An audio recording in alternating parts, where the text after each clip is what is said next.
दरअसल केरल में बकरीद पर मिली 3 दिन की छूट पर विवाद खड़ा हो गया है। केरल सरकार के फैसले के खिलाफ सुप्रीम कोर्ट में दायर याचिका पर आज सुनवाई होनी है। इस याचिका में बाजार खोलने के फैसले को वापस लेने की मांग की गई है।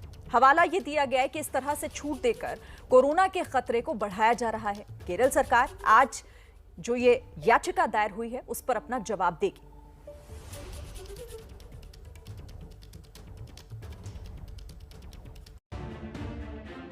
बाजार में उमड़ी ये भीड़ खतरे का संकेत है। बकरीद से पहले बाजार खोलने का आदेश आते ही लोग घरों से बाहर निकल आए और फिर हर तरफ कोरोना नियमों की धज्जियां उड़ने लगी। केरल के अलग अलग बाजारों में यही मंजर दिख रहा है। बकरीद पर खरीदारी के लिए केरल सरकार ने 3 दिन के लिए छूट का ऐलान किया था। आज इस छूट का आखिरी दिन है। केरल सरकार के इस फैसले पर आज सुबह 10:30 बजे सुप्रीम कोर्ट में सुनवाई होनी है। सुप्रीम कोर्ट में दाखिल एक याचिका में कोर्ट से केरल सरकार को आदेश देने की मांग की गई है। याचिकाकर्ता की मांग है कि केरल सरकार बाजार खोलने का फैसला वापस ले। सुप्रीम कोर्ट ने केरल सरकार से जवाब दाखिल करने को कहा है। जवाब दाखिल करने का आज आखिरी दिन है। सुप्रीम कोर्ट की सख्ती की वजह से यूपी सरकार ने कांवड़ यात्रा को दी गई अनुमति रद्द कर दी थी। इसी को आधार बनाकर अब केरल सरकार के फैसले के खिलाफ याचिका दी गई है। इस बीच इंडियन मेडिकल एसोसिएशन ने एक चिट्ठी लिखकर केरल सरकार से छूट देने का फैसला वापस लेने की अपील की है। तो देखिए, जिस तरीके से अब कोरोना संक्रमण के मामले में जो केरल के आंकड़े सामने आते हैं वो अपने आप में सवाल खड़े करते हैं। और अगर हम बात करें उन राज्यों की जहां पर संक्रमण दर सबसे ज्यादा है तो सबसे पहला नाम केरल का आता है। पॉजिटिविटी रेट सबसे ज्यादा केरल राज्य की है। और ऐसे में बकरी ईद त्योहार के लिए 3 दिन की जो विशेष तौर पर छूट दी गई उसको लेकर सवाल भी खड़े हो रहे हैं। हालांकि राज्य सरकार की तरफ से आज कोर्ट में इसको लेकर अपना जवाब भी सरकार दायर करेगी, फाइल करेगी। और इसी पर हम चर्चा भी कर रहे हैं। हमारे साथ कई खास मेहमान भी इस चर्चा में शामिल हो रहे हैं। मेरे साथ सीपीआई नेता विवेक श्रीवास्तव हमारे साथ इस चर्चा में शामिल हो रहे हैं और साथ ही हिंदू महासभा के अध्यक्ष स्वामी चक्रपाणी भी मेरे साथ हैं। दोनों का ही आपका बहुत स्वागत है एबीपी न्यूज पर। लेकिन मैं शुरुआत कर लेती हूं विवेक श्रीवास्तव आपके साथ। जिस तरह से कोरोना संक्रमण की तीसरी लहर की दहलीज पर हम खड़े हैं, ऐसे में ऐसी छूट देना क्या आपको लगता है कि जायज है?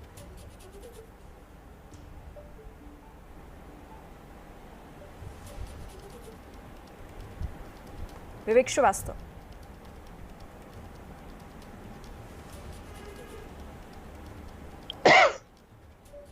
चलिए विवेक श्रीवास्तव से हमारा भी संपर्क नहीं हो पा रहा है, मैं उनके पास फिर से जाऊंगी। स्वामी चक्रपाणी, क्या कोरोना संक्रमण के ये आंकड़े जी भारी पड़ जाते हैं, मतलब वो थोड़े हल्के पड़ जाते हैं और जो त्योहार हैं, जिस तरीके से धार्मिक आस्था की बार बार बात कही जाती है वो भारी पड़ जाती है, लेकिन ये संक्रमण के आंकड़े छूट जाते हैं पीछे? नहीं, त्योहार में सरीन सिर्फ त्योहार को नहीं जोड़िए, ये मुस्लिम त्योहार पे विशेष छूट हो जाता है। और सबसे बड़ी दुख की बात यही है कि माननीय सर्वोच्च न्यायालय ने जैसे कांवड़ यात्रा को स्वतः संज्ञान लिया और तमाम कभी होली को स्वतः संज्ञान ले लेती है, कोर्ट कभी दीपावली को ले लेती है, पटाखे से लोगों को प्रदूषण फैल जाता है, होली के पानी बर्बाद होते हैं और कांवड़ से लोगों को कोरोना हो रहा था। लेकिन आप देखो, और दबाव डाल करके उसको निरस्त करा दिया, पूरी तरह बंद करा दिया गया। दूसरी तरफ केरल में जहां पे कोरोना के इतने मरीज आ रहे हैं और वहां पे छूट दे दिया गया, और अभी भी माननीय सर्वोच्च न्यायालय को तत्काल उस पे कार्रवाई करके रोक देना चाहिए, रोकने का आदेश, क्योंकि 3 दिन का छूट था, 18, 19, 20। अब जवाब सवाल में ही वो बीत जाएगा, खत्म हो जाएगा, तब होता रहे कुछ भी। लेकिन मूल विषय यह है कि हिंदू भावनाओं के साथ हिंदुस्तान में ही हर व्यक्ति अनदेखा कर रहा है और हर सरकारी एजेंसियां या जो भी स्वतंत्र एजेंसियां है वो जानबूझ करके हिंदुओं को टारगेट, हमें ऐसा लगता है कि किया जा रहा है, जो हमारे लिए तो बहुत ही पीड़ादायक है। जो भी त्योहार, जो भी हम अपनी आस्था को प्रकट नहीं कर सकते। दूसरी खास तौर से मुस्लिम तुष्टीकरण इतनी जोरों पे आज भी है। आप देखिए केरल में तुरंत सरकार ने वहां पे वो कर दिया, 3 दिन की छूट दे दिया, मस्जिद में छूट दे दिया, बाजार में छूट दे दिया, जबकि ये हालत है कि भारत में सबसे ज्यादा कोरोना के पेशेंट केरल से आ रहे हैं। तो सर्वोच्च न्यायालय की अपनी विश्वसनीयता पे भी प्रश्न लग रहा है। अगर इस तरह से छूट दी जाती है तो ऐसे में सर्वोच्च न्यायालय इस पे चिंतन करे। ठीक है स्वामी चक्रवर्ती, मैं आपके पास आती हूँ और इस पर सुनवाई भी आज इसी मामले को लेकर सुनवाई भी होने वाली है। ठीक है, आप मेरे साथ रहिए। हमारे साथ मौलाना सईद कादरी, मुस्लिम धर्मगुरु भी हमारे साथ जुड़ रहे हैं। मेरे सहयोगी निपुण सहगल भी मेरे पास हैं। मौलाना सईद, मैं आपके पास आऊं लेकिन उससे पहले निपुण के पास चल लेते हैं। निपुण, आज होना क्या है कोर्ट में? देखिए, सुप्रीम कोर्ट में आज आखिरी दिन है जो छूट दी गई थी केरल सरकार की तरफ से। कोर्ट ने जवाब देने के लिए कहा है। अगर जवाब से असंतुष्ट होता है सुप्रीम कोर्ट, क्योंकि जवाब में यही कहा गया है कि व्यापारी बड़ी दिक्कत में थे, तो त्योहार के दौरान उनको कुछ मुनाफा हो जाएगा, कुछ उनकी दिक्कत दूर हो जाएगी, इसलिए हमने ये रियायत दी है। तो ये दलील दी है केरल सरकार ने, और अब सुप्रीम कोर्ट अगर असंतुष्ट होता है इस दलील से, और जैसा कि जीवन का अधिकार सर्वोच्च है, ये बात कांवड़ यात्रा मामले में के दौरान कही थी, तो कम से कम आज जो तीसरा दिन है इस छूट का, सुप्रीम कोर्ट चाहे तो 10:30 बजे इसको रोक लगा सकता है और कह सकता है केरल सरकार अपनी छूट को वापस ले, वरना ये छूट आज भी जारी रहेगी। उसके लिए इंतजार करना होगा कि आखिर कोर्ट की तरफ से इस मामले में क्या कहा जाता है और राज्य सरकार की तरफ से क्या जवाब दाखिल किया जाता है। हमारे साथ कुछ और मेहमान भी जुड़ गए हैं। मेरे साथ doctor Vishal Mishra, assistant professor हैं ये DU में, दिल्ली यूनिवर्सिटी में। बहुत स्वागत है आपका। मैं आप ही के पास आ जाती हूँ डॉक्टर विशाल। पहले ये जो छूट है और कोरोना संक्रमण की तीसरी लहर की जिस तरह से लगातार इसे लेकर डॉक्टर्स कहते रहे हैं, एक्सपर्ट्स कहते रहे हैं कि सावधानी नहीं बरती तो और भी ज्यादा भयावह स्थिति हो सकती है, जो हमने सेकेंड वेव में भी देखी। क्या कहेंगे आप इसे लेकर? देखिए, ये बात सही है कि अगर सावधानी नहीं बरती गई तो हम तीसरी वेव की तरफ बढ़ेंगे, इसमें कोई दो राय नहीं। और ये बात लगातार कई मंचों से, यहाँ तक कि प्रधानमंत्री जी के द्वारा भी बात कही गई है। लेकिन बात यहाँ पर ये देखना है कि वो कौन से कारक हैं कि जिनके लिए कहीं ना कहीं उसके लिए कुछ हद तक राज्य सरकारें भी जिम्मेदार होती हैं। आप बताइए जरा, उत्तर प्रदेश को देखिए, 25 करोड़ की जनसंख्या है उत्तर प्रदेश की, और सबसे ज्यादा जनसंख्या है पूरे भारत में। आज वहां पर कोरोना के केस कितने थे? कल तक ऑफिशियल डाटा के अनुसार 40 थे। और जहां पर केरल, जहां की जनसंख्या केवल 3.46 करोड़ है, जो कि ओवरऑल 25% एक्टिव केसेस हैं, वहां पे कल जो डाटा था वो 13,956 का था। अब आप बताइए, ऐसे में जब कहा जाता था कि कुंभ से कोविड फैलेगा, कांवड़ से कोविड फैलेगा, रोक दिया गया, तो ऐसे में ये बताइए ये कहां तक उचित है कि एक विशेष वर्ग को संतुष्ट करने के लिए आप 3-3 दिन की छूट दे दे? ये दुर्गति क्यों हो रही है केरल की? आप बताइए, क्या इससे भी और पूरे इंडिया में स्प्रेड होगा कि नहीं होगा? तो ये वामपंथ शासन का नमूना है। सत्य तो ये है कि ये जो वामपंथी सोच है, ना इनके पास सोच है, ना वो संवेदनशीलता है इसका, और कहते हैं कि हम सबसे ज्यादा गुड गवर्नेंस करते हैं। आप बताइए, अगर देखा जाए तो जो विफलता है, जो विसंगतियां हैं, वो वामपंथ का पर्याय है।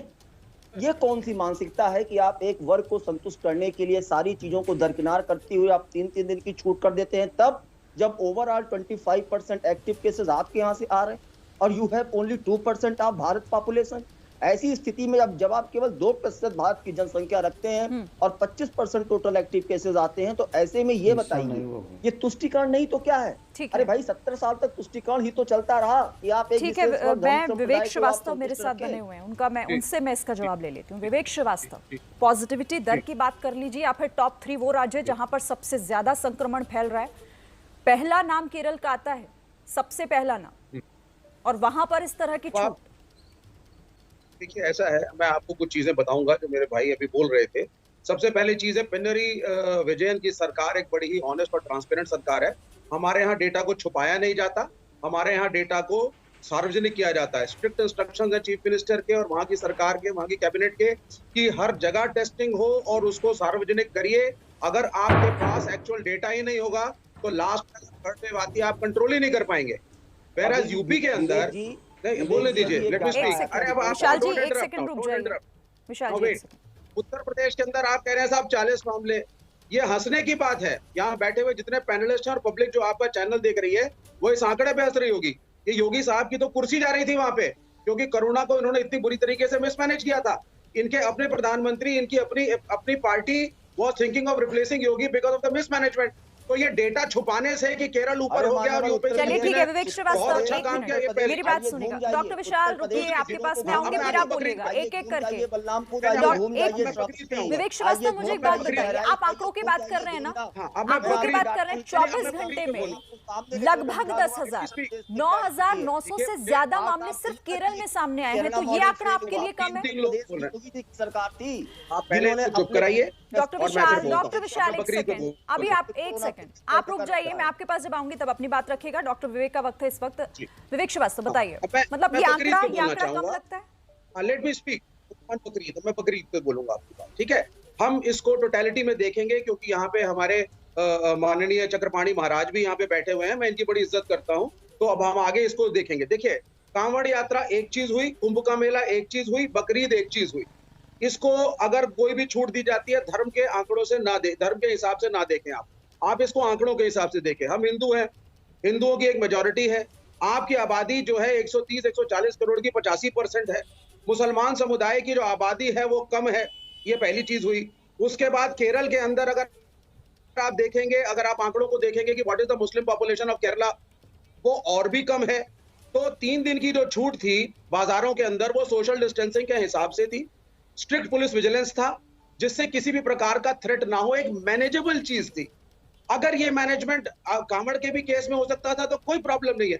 इसको इस तरीके से देखना कि वामपंथी हिंदुओं के खिलाफ हो गए, हम हिंदू धर्म के खिलाफ, ऐसा कुछ भी नहीं। वो फैसला वापस लिया ना, मैं वही पूछ रही हूँ ना, आपको ये आंकड़े कम लगते हैं? ठीक है, आपको आंकड़े कम लगते हैं? पॉजिटिविटी रेट आप देख रहे हैं सबसे ज्यादा आंकड़े कहाँ के हैं? केरल के। फैल रहा है, बताइए। एक मिनट डॉक्टर निशांत, आप बीच में बोलेंगे आपको कोई सुन नहीं पाएगा। आपको बीच में कोई नहीं सुनेगा, प्लीज आप 1 मिनट शांत रहिए, मैं आपके पास आऊंगी। मैं बता दूं, देखिए मैं इस्लाम को फॉलो नहीं करता, मैं कम्युनिस्ट हूँ, लेकिन मैं आपको बताना चाहूंगा यहाँ पे शॉपिंग के अंदर छूट जो दी गई है और जो नेचर ऑफ इन्फेक्शन है, जो अगर हम नहाते हैं कॉन्सेंट्रेटेड होकर के, जैसे कुंभ में हुआ या कांवड़ के अंदर इतने बड़े संख्या में लोग जाते हैं, इन्फेक्शन के स्प्रेड के चांसेस ज्यादा हैं, तो इसको हम साइंटिफिकली एनालाइज करें। ये कोई एंटी हिंदू मूव नहीं है। आप कहां से कहां जोड़ रहे हैं? बाजार में जाने से कोई संक्रमित नहीं होता, आप ये कहना चाह रहे हैं कि बाजार में लोग घूम सकते हैं? अगर आप मॉडिफाइड टाइमली तरीके से उसको मॉनिटर करते हैं, अब दिल्ली के अंदर बाजार खुल गए थे, आप इस चीज को अलग ही तरीके से जस्टिफाई कर रहे हैं विवेक श्रीवास्तव। मुझे हैरानी होती है, आप शायद वहां की तस्वीरें नहीं देखते, आप शायद केरल से जो बाजारों से तस्वीर आती है वो तस्वीरें आप नहीं देखते। इतनी बड़ी, देखिए मैं वो तस्वीरें भी दर्शकों को दिखा देती हूँ और आप भी देखिए अगर मुमकिन हो तो। मास्क, सोशल डिस्टेंसिंग, ये तमाम ऐसी चीजें जो कि कोविड प्रोटोकॉल का हिस्सा है, अगर वो बाजार में नहीं फॉलो होती हैं तो संक्रमण दर अगर बढ़ेंगी नहीं। केरल की जो स्थिति है, आपको वो स्थिति सोचनी चाहिए। सिर्फ कुछ लोगों को खुश करने के लिए इस तरह की छूट देना, तो फिर आप कैसे इसे जायज ठहरा सकते हैं?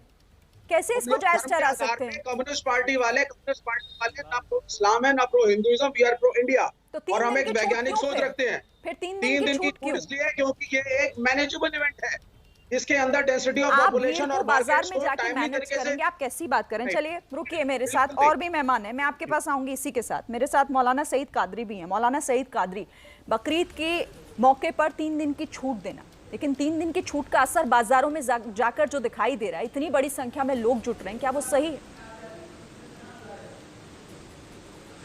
आप ही के फुटेज जो स्क्रीन पे चल रहे हैं, मैं उसी को देख रहा था कि लोग उसमें मास्क लगाए हुए हैं और डिस्टेंस भी नजर आ रहा है। उसके बरखिलाफ अगर आप कोई दूसरे एक तरकारी की मार्केट में जाकर देखते हैं तो इससे ज्यादा भीड़ है और उससे ज्यादा लोग फिजिकल डिस्टेंसिंग का बिल्कुल ख्याल नहीं। और सिर्फ ईद आते ही, त्योहार आते ही लोगों को पेट में क्या दर्द होता है मालूम नहीं। आप बकरी ईद के बारे में मैं समझाना चाहता हूं। जो बकरी ईद होती है ये कुंभ मेला जैसा नहीं है कि सारे हिंदुस्तान भर से एक जगह लोग जमा हो जाएंगे और किसी तालाब या नदी में जो है डुबकी लगाएंगे। यहाँ पर हर महल्ले की मस्जिद मौजूद है और शहर में अगर ईदगाह भी है तो 4-5 है। ऐतराज कांवड़ यात्रा को लेकर भी था, उस पर फैसला वापस लिया गया, वो भी आपने देखा होगा। और आप इन तस्वीरों को लेकर बात कर रहे हैं ना, आंकड़े तो आप भी देखते होंगे, आंकड़े आप भी देखते होंगे ना। जो सिर्फ केरल का मैं आपको पॉजिटिविटी रेट बताती हूँ, 11.07%, ये सिर्फ केरल का है। उसके बाद उत्तराखंड 0.16% और फिर उत्तर प्रदेश आता है जहां पर 0.02%। ये आंकड़े, अब बताइए कि ज्यादा क्या है और कम क्या है? इन आंकड़ों पर तो कम से कम आप सहमत होंगे ना? कोई सहमत नहीं, आंकड़े गलत मैं आपसे बात नहीं कर रही अभी विवेक श्रीवास्तव, एक सेकंड, आपसे अभी बात नहीं कर रही, आती हूँ आपके पास। मौलाना सईद कादरी से बात कर रही हूँ। आंकड़ों पे आप मत जाइए। बकरी ईद के लिए किस तरह से नमाज पढ़ी जाती है आप वो देखिए। हर महल्ले की मस्जिद है और वही एरिया के कन्फाइंड एरिया के लोग सोशल डिस्टेंसिंग के साथ, बड़ी समझदारी के साथ, मास्क लगाकर पूरे एहतियात के साथ कर रहे हैं। और मक्के में आप देखिए हज हो रहा है मक्के में, सऊदी अरबिया में, आप उसके फुटेज यही प्रॉब्लम है। आप बार बार कहते हैं कि ये धार्मिक आधार पर नहीं, और बात आप लोग खुद ही उसकी बात कर रहे हैं। आप खुद कह रहे हैं कि हिंदू धर्म, हिंदू त्योहार, मुस्लिम त्योहार, आप लोग तो खुद ही इसमें हिंदू मुस्लिम घुसा रहे हैं ना। ठीक है, मैं स्वामी चक्रपाणी 1 मिनट आपके पास आती हूँ, लेकिन विवेक श्रीवास्तव, आप जो बात कर रहे थे कि आंकड़ों पर मत जाइए, आईएमए की चिट्ठी पर तो आप यकीन करेंगे ना, या उन पर भी? आपको डॉक्टर्स पर भी भरोसा नहीं है? आईएमए ने क्या कहा है? आईएमए ने क्या कहा है? मेरे पास देखिए वो पूरी चिट्ठी है, मेरे पास वो चिट्ठी है। हम उससे जुड़ी हुई महत्वपूर्ण बातें दिखा भी रहे हैं अपनी स्क्रीन पर कि भीड़ जमा होने का खतरा उनको लगता है। उन्होंने दुख जाहिर किया है कि केरल सरकार के ऐसे फैसलों पर दुख होता है। सुनिए 1 मिनट। आपातकाल में ऐसा फैसला गैर जरूरी और सीधे तौर पर अनुचित है। आईएमए की चिट्ठी की बात कर रही है। बात है, आईएमए को चिट्ठी लिखनी चाहिए, आईएमए का ये कर्तव्य भी बनता है, और हम इसको अप्रिशिएट करते हैं कि चिट्ठी आई। अब उसको एनालाइज करके उसके हिसाब से हम कदम हमने उठाए हैं। हम आंकड़े नहीं छुपाते। आईएमए को एक चिट्ठी योगी को भी लिखनी चाहिए। आईएमए को एक चिट्ठी योगी आदित्यनाथ को लिखनी चाहिए, ये झूठे 40 के आंकड़े ना बताएं। अभी जब मौतें शुरू होंगी कोरोना की थर्ड वेव में, को मत मानिए, मैं कह रही हूँ कम से कम चिट्ठी तो मानिए। इंडियन मेडिकल एसोसिएशन अगर इस पर दुख जाहिर कर रहा है, कम से कम इस पर तो गौर कीजिए ना। तैयारी हो चुकी है मान्यवर, बच्चों के लिए एनआईसीयू बन चुके हैं। हर अस्पताल में 50-50 बच्चों के बेड हैं। मैं विशाल आपके पास ही आ रही हूँ, उसके बाद डॉक्टर विशाल, पहले स्वामी चक्रपाणी आ रही हूँ। डॉक्टर विशाल 1 सेकंड का वक्त दीजिए, 1 सेकंड का वक्त दीजिए मुझे। डॉक्टर विशाल आप ही के पास आऊंगी, फिर स्वामी चक्रपाणी का रिएक्शन ले लो इस पर। स्वामी चक्रपाणी जी देखो सिरिन जी, ये बड़ा दुर्भाग्य की बात है। आप देखो कि विवेक जी भी जो बैठे हैं, जब कुंभ का चल रहा था और जब कांवड़ की विषय था, इस पे ये लोग चिल्ला रहे थे कि कोरोना फैल जाएगा, कोरोना फैल जाएगा, मानवता को बचाना है, देश को बचाना है। मौलाना साहब है ये भी, और आप देखो मौलाना साहब कितनी राजनीतिक चश्मा पहन करके और उसकी बचाव कर रहे हैं। उनको सोशल डिस्टेंसिंग दिखाई दे रहा है। अरे सोशल डिस्टेंसिंग तो यहाँ भी कांवड़ में भी हो सकता था भाई, और सरकार के आग्रह के बाद तो खुद ही कुंभ को पहले ही खत्म कर दिया गया। तो क्या आप नहीं कर सकते? हमें लगता है कि मौलाना साहब आपको निष्पक्ष होकर के सोचना चाहिए। एक आप धार्मिक धर्मगुरु होकर के इस तरह की बातें करना बिल्कुल निंदनीय है। आप अपने समाज के हित के बारे में नहीं सोच रहे हैं, आप सिर्फ राजनीतिक चश्मा पहन के आखिरी 30 सेकंड उसके बाद मुझे निपुण के पास जाना है। आप अपने समाज का ही अहित कर रहे हैं, आप अपने का ही अहित कर रहे हैं। बड़ा दुर्भाग्यपूर्ण है। प्रदेश की सरकार भी गलत कर रही है, प्रदेश की सरकार आप मुझे बताइए, मैं फिर बार बार ये बात कह रहा हूँ कि जब केरल में पूरी दुनिया, पूरे इंडिया का, यही तो दिक्कत है ना, यही दिक्कत है कि दरअसल कोरोना को आप धर्म से मत जोड़िए, इनके बढ़ते हुए आंकड़ों को आप समझिए। और कितनी बड़ी, अगर थर्ड वेव से पहले ऐसी तस्वीरें हम देख रहे हैं तो क्यों नहीं वो दावत देने जैसा होगा। निपुण, आज कोर्ट में इसको लेकर सुनवाई होनी है, क्या लग रहा है कि थोड़ी देर में, कितनी देर में ये सुनवाई होगी, और इससे रिलेटेड कोई और जानकारी मिल रही है क्या? देखिए, कोर्ट नंबर 2 में पहला आइटम ये लगाया गया जस्टिस रोहिंटन नरीमन और जस्टिस BR गवई की कोर्ट में, जिस कोर्ट ने ये कहा था कि जीवन का अधिकार सर्वोच्च है और सारी धार्मिक भावनाएं उसके बाद आती हैं। अब वहां पर केरल सरकार ने धार्मिक भावना का तो हवाला नहीं दिया है। यूपी सरकार ने जरूर कांवड़ यात्रा को धर्म से जोड़कर जवाब दिया था, लेकिन केरल सरकार ने थोड़ा सा एक संतुलित जवाब देने की कोशिश की और कहा है कि व्यापारियों के हित में ये बाजार खोले गए हैं। पर व्यापारी का हित हो या कोई भी हित हो, जब सुप्रीम कोर्ट ने ये कहा है कि जीवन का अधिकार सर्वोच्च है और बाकी सारी बातें उसके बाद आती हैं, तो क्या उसी भावना के मुताबिक सुप्रीम कोर्ट कम से कम आज तीसरे दिन ये जवाब, इसको संतोषजनक अगर सुप्रीम कोर्ट मानता है तो अनुमति दे सकता है। ठीक है, 2 दिन तो हो गया, तीसरे दिन भी छूट रहने दीजिए। अगर कोर्ट को लगता है कि असंतोषजनक है जवाब, ये इस पे ठीक है निपुण, आप इस पर नजर रखिएगा। तो कम से कम और आज जितनी जो भी इससे जुड़ी जानकारी होगी सबसे पहले आप हमें दीजिएगा, हम दर्शकों को पहुंचाएंगे। लेकिन यहाँ पर सवाल वही कि कोरोना संक्रमण एक बड़ा खतरा है, और ऐसे भी इस तरह से अगर छूट दी जाती है तो सवाल उस पर भी उठेगा। बहुत धन्यवाद आप सभी का हमारे साथ जुड़ने के लिए और इस चर्चा में शामिल होने के लिए।